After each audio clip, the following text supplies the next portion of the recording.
Прованс. Чувствуете, как застучало сердечко? И еще аромат лаванды, смешанный с запахом сена и дождя. Гид по уютным улочкам, здесь сладкие нотки свежеиспеченного круассана. Как магнит они тянут с другого конца деревеньки. Садишься за столик, кофе, пожалуйста, и растворяешься в этой тягучей атмосфере. Эстетика гармонии, красоты, творчества – все это Прованс. Космос где-нибудь на Марсе. Настоящая мастерская настоящего художника.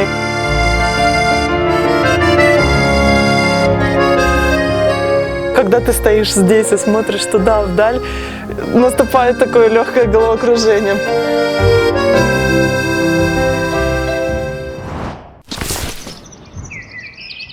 Угадайте, чья это красная красавица?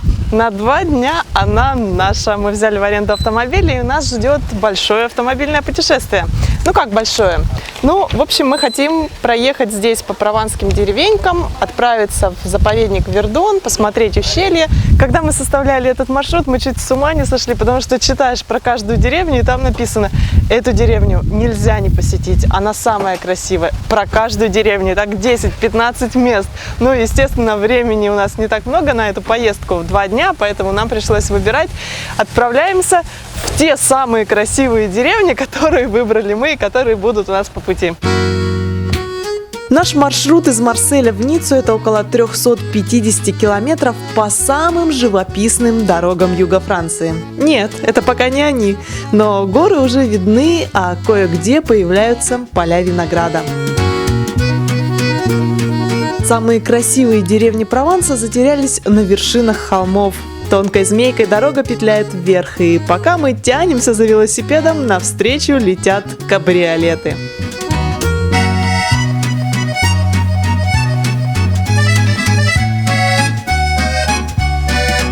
Наша первая остановка – городок Лурмарен. Это небольшой городок, как и все остальные, в которые мы сегодня будем заезжать, но он со своей атмосферой, его очень любили писатели. И в этом небольшом городке сейчас находится 11 ресторанов, между прочим. Есть и мишленовские, правда, они не в историческом центре. Где-то в 2 километрах отсюда между Кадене и Лурмареном затерялся Уберже-ля-Финье. Не уверена, что правильно произношу французские названия, уж простите, поэтому смотрите на экране.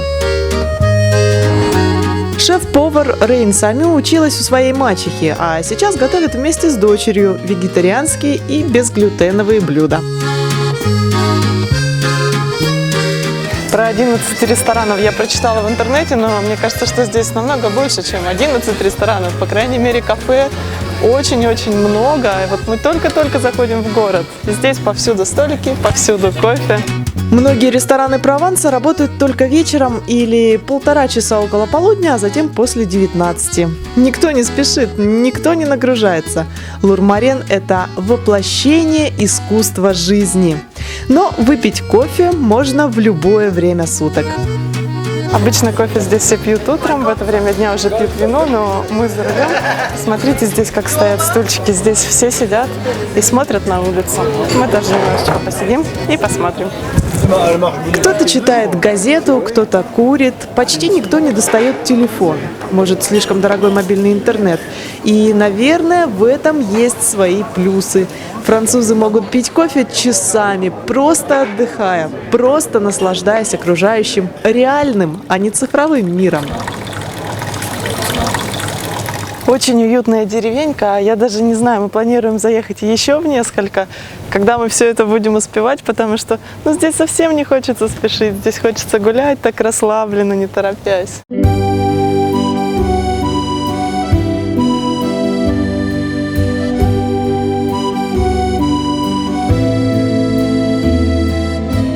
Теперь понятно, почему Лурмарен полюбили художники и писатели. С этой деревенькой связаны имена, например, Альбера Камю и Анри Боско.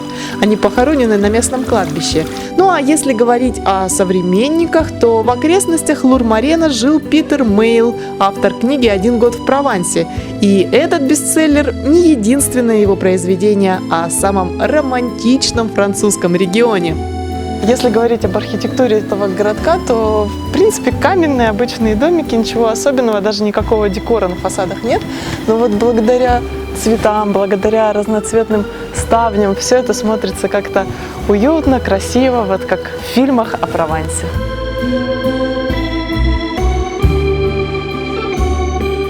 Все эти деревеньки, которые включают в маршрут самых красивых деревень Прованса, все они чем-то примечательны. И во многих из них есть замок. Вот смотрите, замок не такой уж и маленький. Я бы сказала даже, что я ожидала увидеть что-то намного-намного менее внушительное.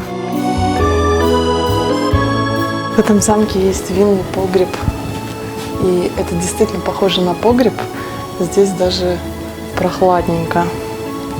В общем-то, магазин вина в таком очень классном стилизованном помещении. Точнее, оно даже не стилизовано, оно просто адаптировано под магазин. Но мы за рулем, поэтому дегустацию специалитетов оставим на будущее.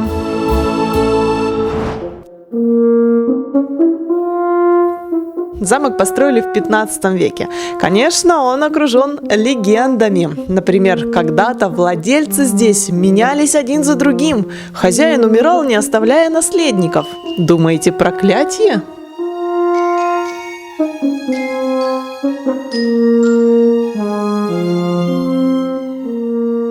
Как здесь красиво, столько цветов, здесь пруд, рыбки плавают.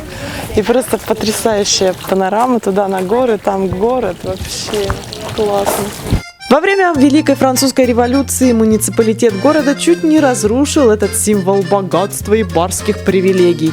Спас мэр Лурмарена. Предложил переоборудовать в госпиталь. Много интересных историй, конечно, но в рамках этого видео идем дальше. Замок на окраине городка, здесь вокруг оливковые деревья, здесь потрясающий аромат хвои, сегодня жаркий день, и вот этот запах разогретой хвои. Ну, в сам замок мы не пойдем, вход стоит 6 евро 80 центов, но даже дело не в этом, а в том, что мы хотим посмотреть, так погулять просто.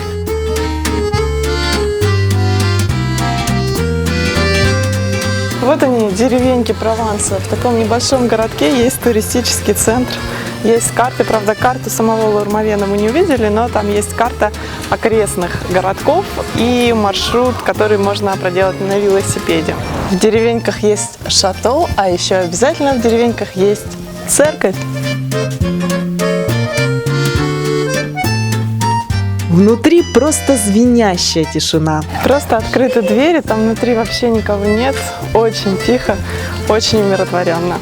Путанные улицы, старые прохладные фонтаны, ароматные и невероятно вкусные круассаны. Крошечный Лурмарен может затянуть на целый день. В этом небольшом городке есть несколько галерей. Мы уже видели закрытые, вот одна открыта, просто потрясающая, просто маленькая небольшая деревня. Галереи, художники. Но снимать внутри не разрешили, так что придется вам доехать до Лурмарена, чтобы все увидеть. И не говорите мне, что это невозможно. Вот у кого-то настоящее автомобильное путешествие, как надо. Смотрите, там внутри матрас, подушки, так что здесь вам и средства передвижения, и отель.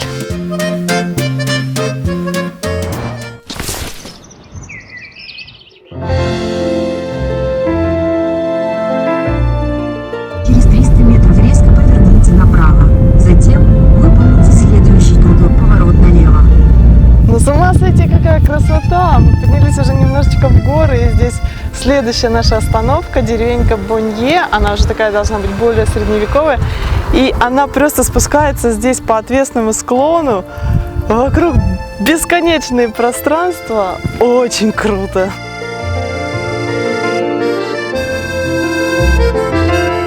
Настоящее средневековье, мрачные улицы, высоченные каменные стены. И если бы не машина на парковке, то сразу и не сообразишь, какой сейчас век. В маршрутах самых красивых деревень Франции встречается несколько мертвых городов. Но, по-моему, когда приезжаешь куда-то в полдень, то практически любой город мертвый, потому что здесь ни души. Жарища! В Бонье пахнет разогретыми шишками и хвоей. Улица ведет на самый верх. Тишина. Ни единой души. Здесь можно зависнуть надолго. Смотри на эти елки. как будто новогодние игрушки, шишки. Только на нижних ярусах уже ничего нет, видимо, собрали. У меня ощущение, как будто я попала в страну великанов. Ну разве могут быть такие огромные деревья? И просто сумасшедшие панорамы.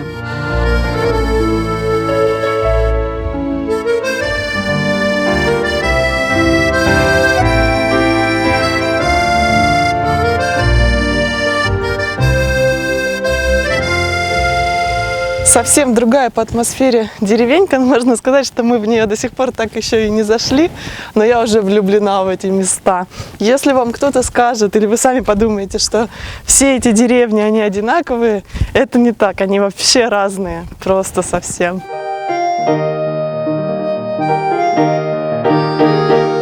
Самые красивые деревни Франции здесь, в Провансе, находятся очень концентрированно. И там на холме еще одна деревенька, не знаю, как называется, но наверняка она тоже в списке тех, которые обязательно нужно посетить. Боньо – это какой-то затерянный мир, в котором поселились современные люди. Эта деревенька не так интересна достопримечательностями в классическом их понимании. Гораздо круче атмосфера, вот она и есть главная достопримечательность здесь. Это же как будто город в скале, только эта скала рукотворная. Удивительно, насколько все сохранилось. И забегая вперед, это одно из самых аутентичных мест на нашем пути. В этом городе почти нет людей, но зато здесь есть художественная галерея. В одной из галерей, да, их несколько, нам даже разрешили поснимать. Так необычно смотрится выставочный зал под мрачными каменными сводами. Тут же мастерская художника. На втором этаже он как раз рисует свою новую картину.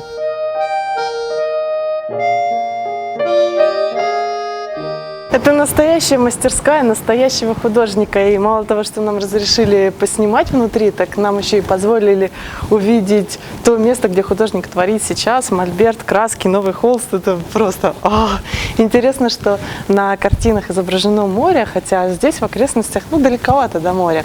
И я спросила, почему море, и оказывается, художник из Греции. Сейчас он живет в Руссельоне, а вот здесь у него мастерская, здесь он работает.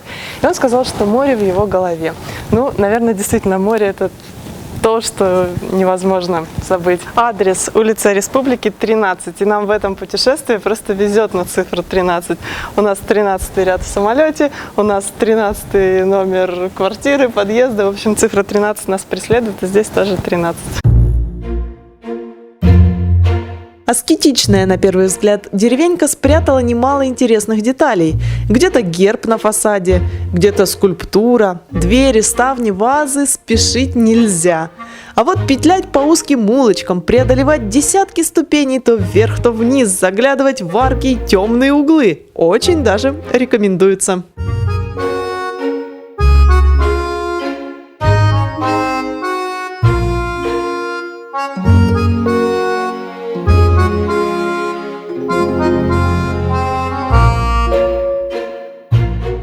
Всегда интересно посмотреть доску объявлений. Смотрите, сколько объявлений о концертах. То есть в этом небольшом городке проходит столько культурных мероприятий. А вообще жизнь в Боньо течет медленно. Никто не спешит, не парится. И если встретил знакомых, машину можно остановить прямо посреди дороги. Но все равно сзади никто не едет.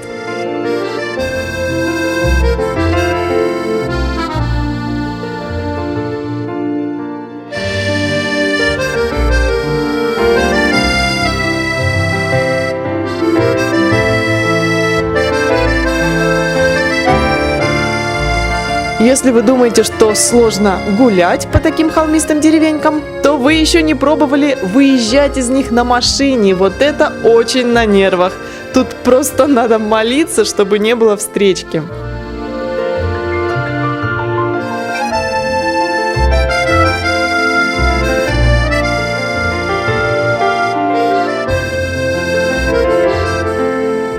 Вдоль дороги практически улиточная ферма. Моллюски облепили все, что еще хоть чуть-чуть зеленое. А вот мост, которому больше 2000 лет. Понт Жульян или мост Юлия, как он назван в книге Питера Мейла «Прованс от А до З». Именно эту книгу я читаю, путешествуя по югу Франции.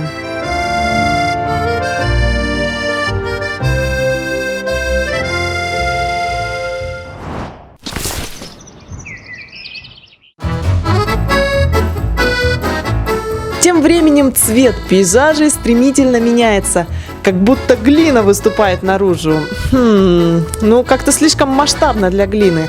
Да и почва здесь вроде как плодородной считается. А впереди у нас одна из самых красных деревенек Прованса.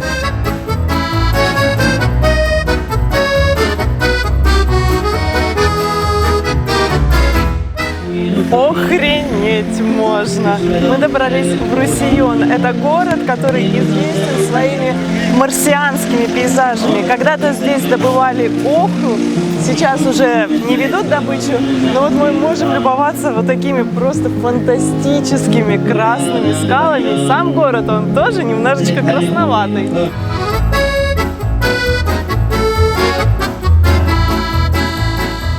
И тут я в замешательстве. Видео никогда не передает масштабы и расстояния. Вот смотрю на кадры и понимаю, он так далек от реальности.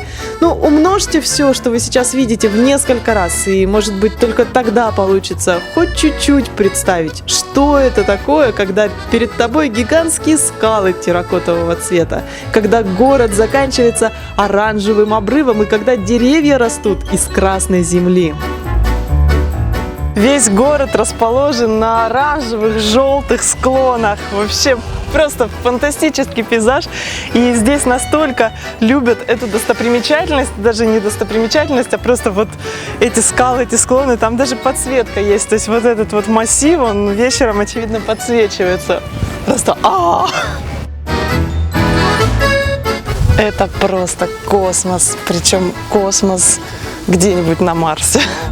Но весь этот космос очень даже приземленный. В 18 веке в окрестностях Руссельона добывали охру. Такой природный пигмент из гидрата окиси железа с примесью глины, ну по сути краситель.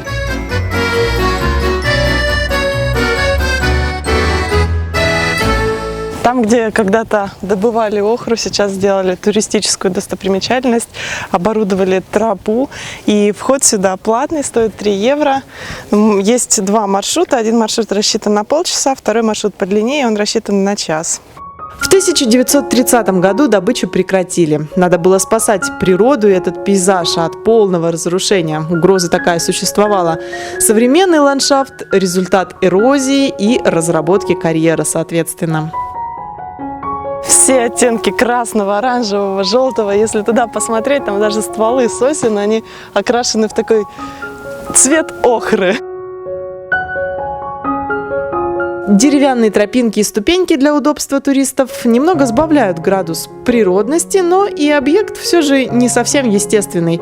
Ощущения тут внизу невероятные, как будто оказался внутри коробочки с краской. Я, конечно, читала про этот город и про вот эту тропу, но представить, что все это вот так, это сложно представить, потому что кажется, что это просто нереально. Вообще на нашей планете все скалы вокруг красные, оранжевые, желтые. Вообще фантастика. А вы говорите лавандовый Прованс. Все самое фантастическое как раз рядом с Руссионом, и нам очень повезло, потому что времени не так много. Конечно, вот это все, я уверена, что на видео оно вас впечатлит, но вот добавьте, не знаю, плюс 100, чтобы представить, как это все выглядит в реальной жизни.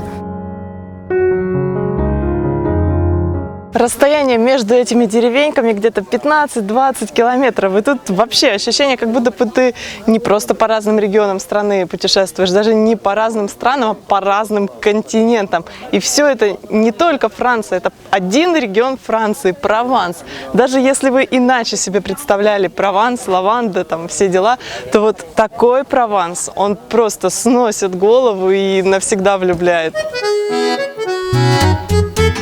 когда рядом такие залежи охры, то грех не использовать ее в оформлении города. Поэтому все фасады зданий здесь имеют красный либо оранжевый оттенок, ну и вариации на тему. Даже кладбище Руссельона в оттенках охры. Ну и главный сувенир в деревушке – баночки и даже мешочки с краской. Тут уже охра от яркого красного до глубокого синего. Руссельон входит в топ самых красивых деревень Франции и, конечно же, Прованса. Во Франции есть ассоциация самых красивых деревень, то есть это не просто чье-то мнение, это официальный статус, который дается небольшим населенным пунктам, до 2000 человек здесь должно жить. Ну и чем-то должна быть примечательна эта деревня. Но здесь вопросов не возникает, вообще сплошные примечательности. С точки зрения архитектуры ничего сверхъестественного, разве что вот это жилище в скале, но общее впечатление, словно гуляешь по какому-нибудь старенькому теплому мультфильму.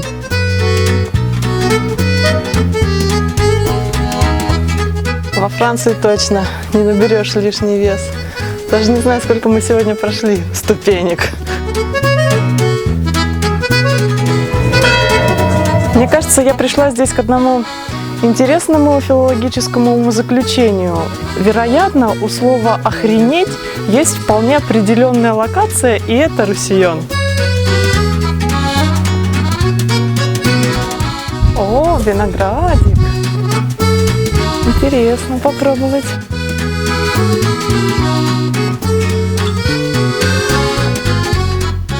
Я понимаю, почему его никто не ест. В Руссельоне или в Руссионе и так произносят на русском, как и в других самых красивых деревеньках Прованса, есть церковь, есть рестораны, есть художественные галереи, мастерские, а еще платные парковки повсюду. Мы вот ждем штраф, увидели, когда уже уезжали.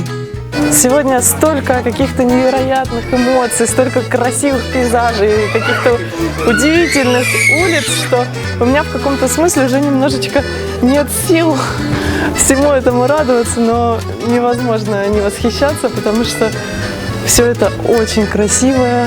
И я не знаю, мне кажется, мне нужно потом будет еще время после отпуска, чтобы все вот эти вот эмоции, впечатления переварить.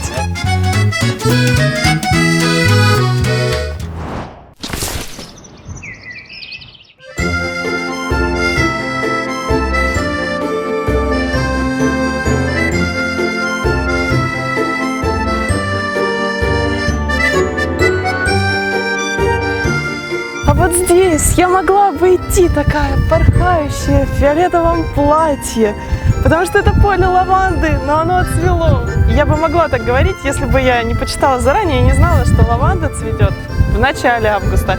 И когда едешь в конце августа, то рассчитывать на вот эти вот сиреневые лавандовые поля не приходится. Но, кстати, запах здесь до сих пор есть, чувствуется такой запах лаванды. А вот здесь даже есть немножечко цветов. О, это очень круто. Поля плотных зеленых ежиков со всех сторон окружают дорогу в окрестностях города Валенсоль. Можно не искать в интернете координаты. Лаванда повсюду. Она уходит на холмы, опускается в низину и тянется вдоль дорог десятки километров. Моего воображения не хватает, чтобы представить это все фиолетовым. Можно только гадать, как сильно Прованс сносит голову в сезон цветения. Мне кажется, если это поле уже убрали, то никто не расстроится, если я сорву себе несколько веточек лаванды. Представляете, это самая настоящая прованская лаванда. О, офигеть. Я надеюсь, когда мы будем выезжать из этого региона, нас не попросят показать, что у нас там в сумках. Но я думаю, достаточно.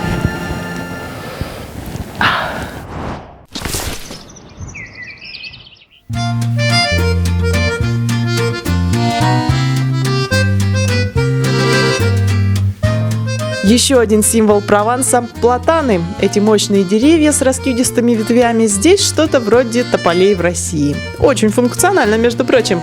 Объемные кроны – отличная защита от солнца. Часть нашего маршрута идет по плато Валенсоль. Здесь равнинный ландшафт, по пути какие-то невзрачные деревушки, дорога по-прежнему двухполосная и не везде одинаково хорошая. Смотришь на дорогу и иногда забываешь, что ты не в России. В этой части Прованса развито сельское хозяйство. Выращивают лаванду и снова лаванду, конечно же. Ну и плодовые деревья.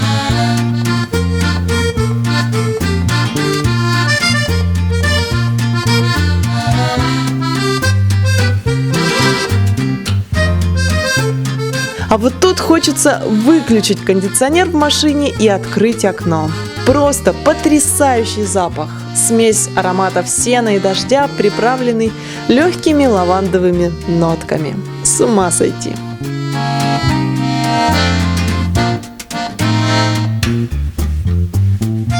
Плато остается позади, впереди горы, у подножья еще одна деревенька из списка самых красивых – Мустье-Сент-Мари.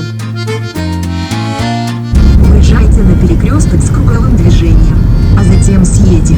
Используя первый съезд. Да-да, у нас почти русский навигатор. Затем съедете. Используя первый съезд. Жаль, только не успеваем заехать в деревню. Надо добраться до гостиницы, пока не стемнело. Представляете, какая здесь ночь? Ни одного фонаря, горы и еще гроза надвигается. Но тут вдруг по правому борту что-то очень бирюзовое. Нельзя не остановиться.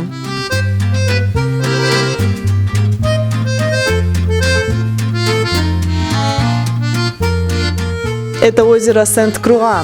В переводе с французского «Озеро Святого Креста». Появилось в начале 70-х, когда на реке Вердон построили плотину.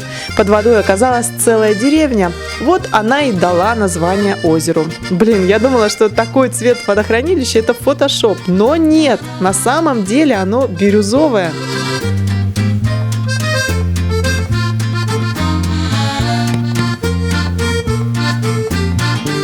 Мы добрались до места нашей ночевки. Это городок Лесаль-сюр-Вердон. И вот такой у нас номер.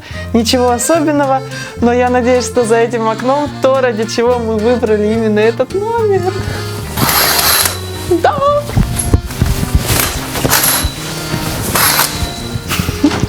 Это Вердон. Просто сумасшедший вид. И это наша терраса. У нас самый верхний этаж. Спасибо администрации, они нас дождались. Мы немножечко опоздали к заселению, но мы успели на закат. С ума сойти, один день как неделя. Столько удивительных пейзажей, столько впечатлений. Да тут можно месяц колесить. Заезжать в деревни, ночевать в разных местах, пить кофе, слушать тишину. Настоящий релакс. А если еще и лаванда цветет? Уф. Конечно, после такой террасы мало что может интересовать, но, в общем, кровать у нас здесь есть. Довольно плотненькая, 2 матраса. Ванную сейчас посмотрим. Сама еще не видела. О, ванная. Ванная, здесь, видимо, шампунчик. Короче, прекрасно, все прекрасно, потрясающе. Шкафчик, который нам не понадобится, потому что мы приехали всего на 1 ночь. Все, я ухожу жить на балкон. Все остальное меня не интересует. Ночь в Вердоне наша камера поймать не может, но представьте, миллиарды звезд, ярких и не очень, стеклянная тишина и лишь стрекочут кузнечики. Доброе утро! И оно действительно доброе, потому что когда я проснулась, я увидела все это.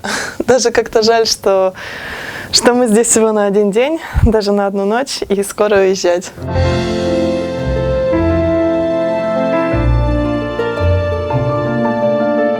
В таких местах хочется проснуться пораньше, хочется дышать свежим влажным утром. Хочется не спеша завтракать на террасе с ароматным кофе.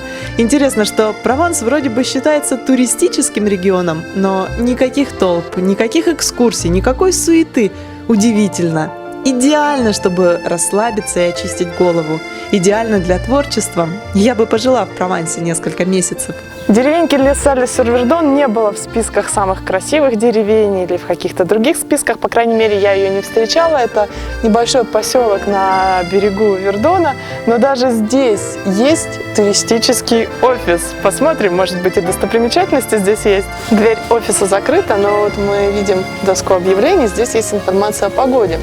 Так вот, сегодня до 34 градусов днем, вечером ожидается облачно и гроза.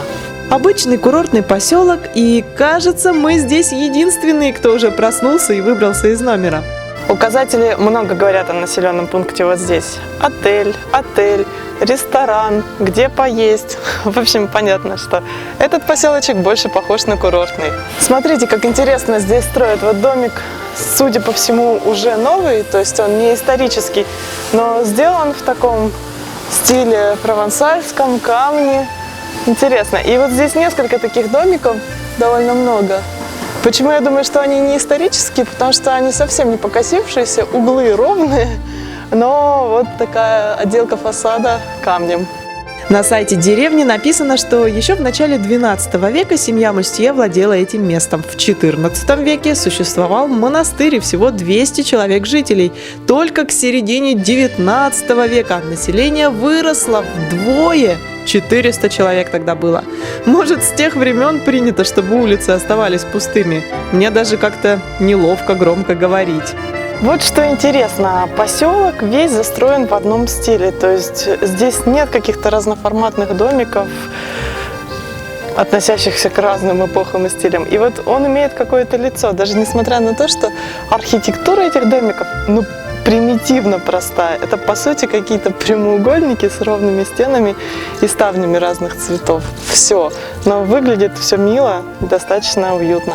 Когда мы искали отель, чтобы остановиться на ночь, увидели, что здесь, в этих окрестностях, все очень дорого стоит. И вот этот отель, в принципе, он в такой, это не самый дешевый вариант, но в принципе и не самый дорогой. И удивительно, что здесь такой потрясающий вид, поэтому мы решили остановиться здесь. Название отеля я не произнесу никогда, потому что читать по-французски это, я не знаю, написано 10 букв, читается как 3, поэтому просто посмотрите. И он, кстати, есть на Booking.com. Так что очень просто, легко забронировать, если вы соберетесь в Прованс и решите остановиться здесь.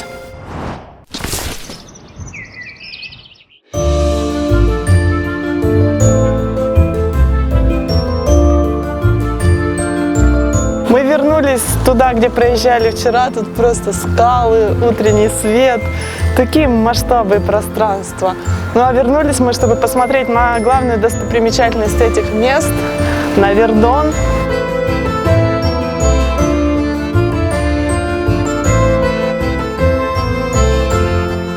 Здесь намного оживленнее, чем вечером.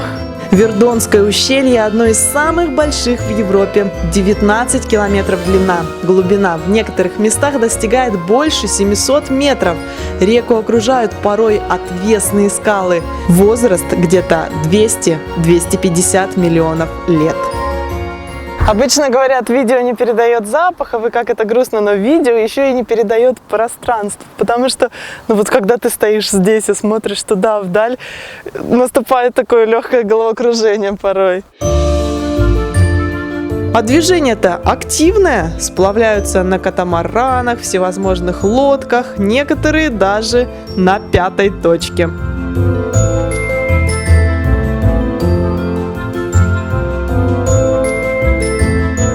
Если вы захотите покататься на лодочках, то ориентир вот этот мост, его видно на карте, он в таком узком месте. И здесь есть прокат катамаранов с этой стороны и на противоположном берегу тоже. Минимум можно взять на 2 часа, это будет стоить 40 евро, на 3 часа 60 евро и на 4 часа 80 евро. То есть на полчасика взять покататься не получится. У нас, к сожалению, нет 2 часов. Водичка прохладненькая, одно, но очень неудобное. Голыми ногами не побегаешь. Вообще озеро прозрачное и кажется чистым, но вот камни покрыты илом. Скользко.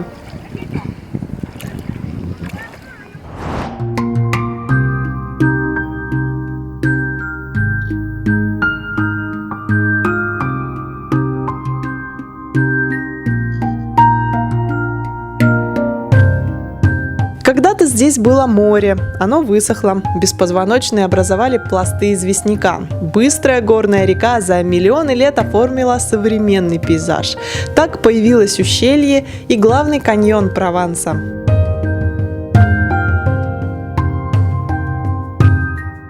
Поднимаемся все выше и выше, пейзажи все более умопомрачительные. Там внизу городок, как раз тот, в котором мы жили, где мы останавливались в гостинице. Здесь выше еще городки. И впереди, если присмотреться, плато Валенсоль, судя по всему. То есть такая гора поднимается, и она просто плоская. И такие пространства, это вообще... Это очень круто.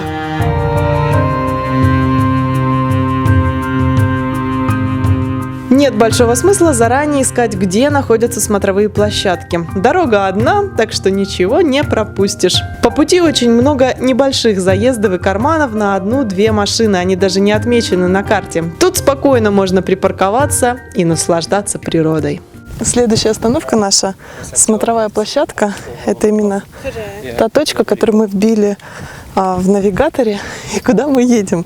Но там 33 километра, но мы уже останавливаемся 3-й раз, потому что здесь просто сумасшедшие виды. И здесь тоже есть смотровые площадочки с парковками. Ох уж эти деревянные мостики, страшно, жесть! О май гад!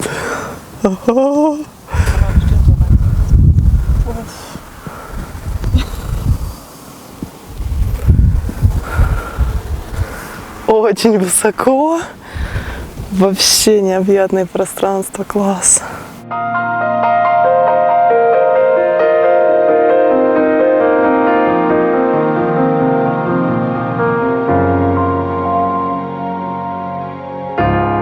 Туризм в этих местах развивался не очень, уж слишком сложный рельеф. Это сейчас, пусть и извилистая, но есть дорога, а ее же кто-то строил.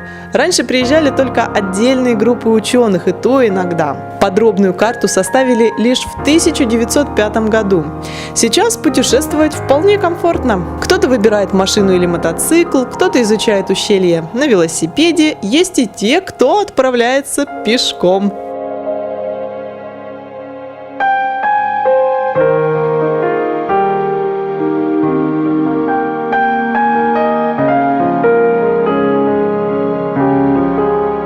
Наш маршрут по ущелью – это где-то 33 километра, которые мы уже едем больше часа. Но здесь просто невозможно не останавливаться. Не очень люблю выражение, вот это дух захватывает, но вот сложно точнее описать свои ощущения. Потрясающе красивая дорога. Мы, кстати, едем по южной дороге. Есть еще северная, она считается более живописной, но я не знаю, что может быть еще более живописным. Но вот южная дорога, она более широкая. Сложно представить, насколько узкая северная дорога. А мы все выше поднимаемся и уже на плато Валенсоль смотрим совсем сверху. Минус северной дороги – там нет смотровых площадок. Она более уединенная. Южную иногда называют загруженной, но вот вы сами видите, трафик как-то не особо интенсивный. Забавно, что ограничение скорости 90 км в час, но только сумасшедший будет разгоняться. Даже навигатор, когда рассчитывает время, ориентируется явно на более низкую скорость. Где-то можно ехать до 50 км в час, но в среднем, мне кажется, это около 30. Я не знаю, как сидеть за рулем, чтобы и на дорогу смотреть, и на пейзаж. Лучше уж быть пассажиром. Здесь посреди каньона даже есть ресторан, то есть с таким видом на обрыв. Это очень страшно.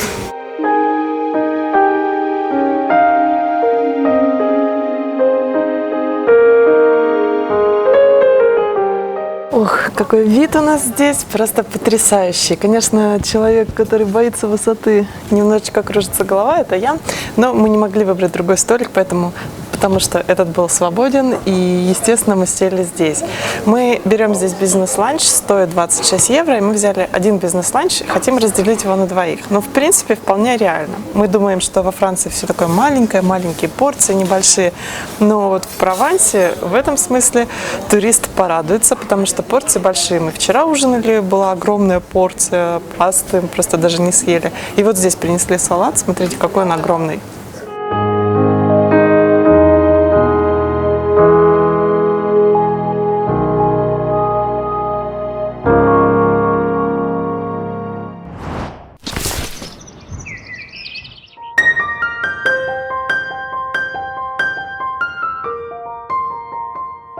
Мы продолжаем ехать 30 километров, но это просто, я не знаю, мы едем уже часа, наверное, 2,5 или 3 прошло, мы едем 30 километров и продолжаем останавливаться везде, потому что это просто, я не знаю, все, эмоции закончились в словах.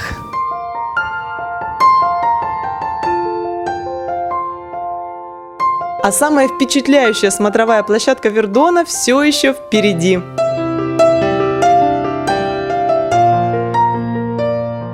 К этой смотровой площадке мы ехали, она одна из самых известных, и, как пишут, отсюда открывается самый потрясающий вид. Но, честно говоря, я уже не знаю, чем меня еще можно удивить. Ну, конечно, посмотрим.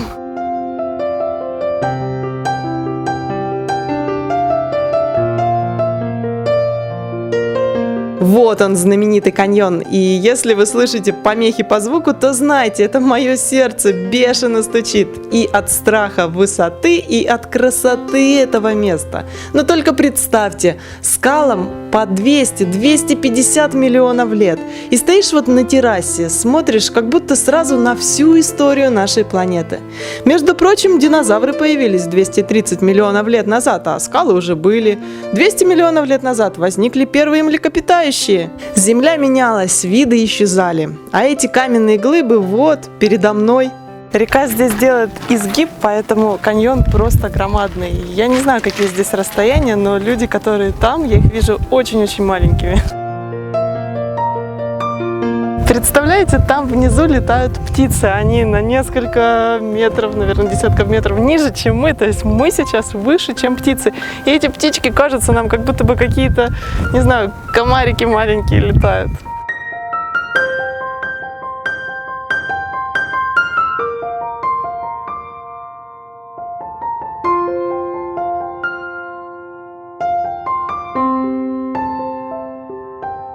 Вон там вот эта смотровая площадка, на которой только что мы были.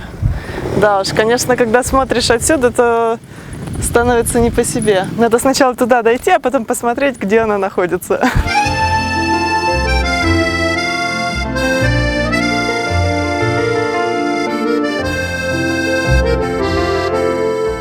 Река уходит влево, наша дорога к побережью вправо. Конечно, она будет петлять, но река Вердон теперь за горами. Дальше нам не по пути.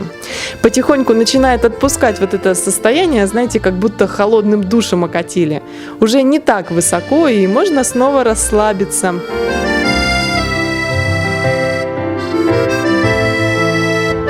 Вот и деревеньки появляются. В этой части пути тоже много всего интересного, много остановок и много потрясающих панорам. Ролик мог бы быть бесконечным.